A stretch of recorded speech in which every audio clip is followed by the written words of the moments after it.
எல்லாரும் எப்படி இருக்கீங்க? Welcome back to Nisha recipe cooking channel. இன்னைக்கு நம்ம என்ன செய்ய போறோம்னா மீனை வந்து ஃப்ரை பண்ணிக்க போறோம். இந்த மீன் வந்து கிழங்கா மீன். இந்த மீன் பொறுத்த வரைக்கும் ரொம்பலாம் மசாலாலாம் அரைக்க தேவையில்லை. மூணு பொருட்கள் தான். அந்த 3 பொருட்கள் சேர்த்து ஒரு 5 நிமிஷம் ஊற வச்சுட்டு நம்ம ஃப்ரை பண்ணோம்னா சூப்பராக இருக்கும். இப்போ வாங்க மீன் எப்படி ஃப்ரை பண்ணலாம்னு பார்க்கலாம். முதல்ல மீனுக்கு வந்து லைன் போட்டுக்கலாம். இந்த மாதிரி லைன் போட்டோம்னா மீனில் உப்பு கரை நல்லா இறங்கும், சாப்பிடும்போது நல்லா இருக்கும். பாருங்க, இப்போ மீனுக்கு வந்து நல்லா லைன் போட்டாச்சு. இப்போ இதில் வந்து மசாலா சேர்த்து மஞ்சள் தூள் வந்து ஒரு 1/4 டீஸ்பூன் வந்து தேவையான அளவுக்கு, மிளகாத்தூள் வந்து 1 டீஸ்பூன், ஒரு 1.5 டீஸ்பூன் சேர்த்து. இந்த மீனுக்கு வந்து எப்பவுமே நான் வந்து இஞ்சி பூண்டு சேர்க்க மாட்டேன், பூண்டை தட்டி தான் சேர்க்கணும். அவ்வளோதான். இப்போ நான் சொன்ன 3 பொருட்கள் இப்போ இது எல்லாத்தையும் சேர்த்து நம்ம நல்லா கலந்து வச்சுக்கணும். லைட்டாக தண்ணி தெளித்து கலந்து வச்சுக்கணும்.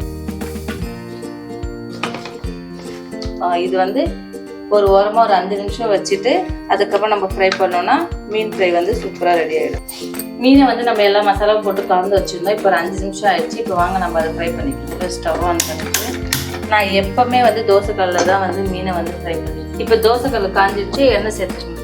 இப்போ வந்து மீனை வந்து டீப் ஃப்ரை பண்ணுறத விட ஷாலோ ஃப்ரை பண்ணால் தான் மீன் ஃப்ரை வந்து நல்லா இருக்கும். மீன் ஃப்ரை பண்ணுற அளவுக்கு எண்ணெய் சேர்த்துக்கணும். இப்போ பாருங்கள், எண்ணெய் நல்லா காஞ்சிடுச்சு. இப்போ ஒரு மீனாக வந்து நம்ம சேர்த்துக்கணும்.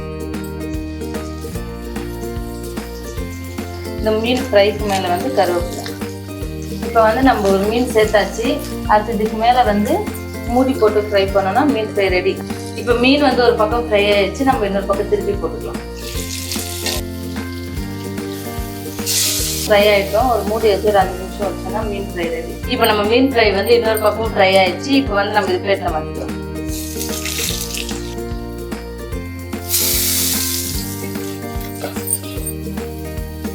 இன்னொரு கொஞ்சம் மீனும் இருக்கு, அதே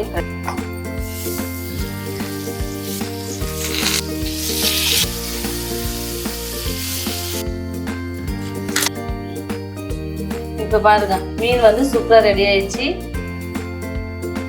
ஃபிஷ் ஃப்ரைக்கு வந்து வெங்காயம், லெமனும், கொஞ்சோண்டு மேலால கொத்தமல்லி.